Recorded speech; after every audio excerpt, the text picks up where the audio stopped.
আমরা যদি এই ডিজাইনটা তৈরি করতে চাই তাহলে আমরা বেসিক্যালি এই ডিজাইনটা কিভাবে তৈরি করব সেই ডিজাইনের আইডিয়াটা কিন্তু কম বেশি সবার মাথায় চলে আসছে। কিভাবে এই রেক্টেঙ্গেল নিয়ে একটা এরকম করে দিয়ে অ্যান্ড এটাকে অলটা প্রেস করে কপি করে এটাকে উঁচু করে দিব, তারপর আবার কপি করে এটাকে আরেকটু উঁচু করে দিব।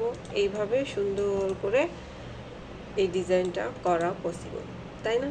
অ্যান্ড কি টেক্সটগুলা এখানে 1 2 3 4 5 6 করে দেওয়া যেতেই পারে। তো এই ডিজাইনটা দেখে বেসিক্যালি কিন্তু আমাদের ধারণাটা সেইটাই হতে পারে, তবে ডিজাইনটা কিন্তু একেবারে সেরকম করে করা নয়। তাহলে ডিজাইনটা কিভাবে করা, এই যে এখানে অ্যাডোবি ইলাস্ট্রেটরের সাইটে আইড্রপার টুল আছে, আইড্রপার টুলের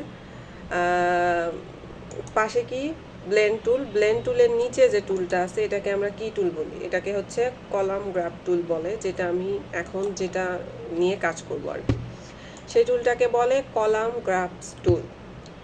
তো এই টুলটা আমি নিয়ে যদি এখানে সুন্দর করে মাউস চেপে ধরে ছেড়ে দেই তাহলে এরকম একটা চার্ট কিন্তু এখানে ওপেন হবে। এরপরেই যে এখানে পাশে যে চার্টটা দেখা যাচ্ছে 1, এই 1টা থাকা অবস্থা এখানে ইন্টার প্রেস করব কিবোর্ড থেকে, তারপর 2 চেপে ইন্টার, 3 চেপে ইন্টার, 4 চেপে ইন্টার, 5 চেপে inter, 6 inter, 7 inter, 8 inter, 9 inter, আচ্ছা 9 পর্যন্ত দিয়ে এই যে এখানে টিক চিহ্ন দেখা যাচ্ছে এখানে টিক দিয়ে দিব।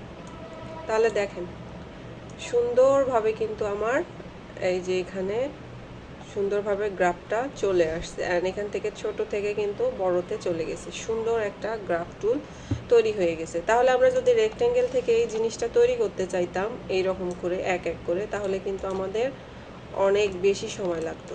ঠিক আছে, তো খুব সহজেই তো এটা হলো একটা দারুণ আইডিয়া এবং খুবই সহজ একটি আইডিয়া। এই যে গ্রাফ টুল দিয়ে আমরা কিন্তু সুন্দরভাবে একটা গ্রাফ চার্ট অ্যাডোবি ইলাস্ট্রেটরে মেক করতে পারি। ওকে, তো আর দেরি না করে সবাই কিন্তু এই ডিজাইনটা ট্রাই করতে পারো, অ্যান্ড অনেকের কিন্তু এই ডিজাইনটা অনেক কাজে লাগে।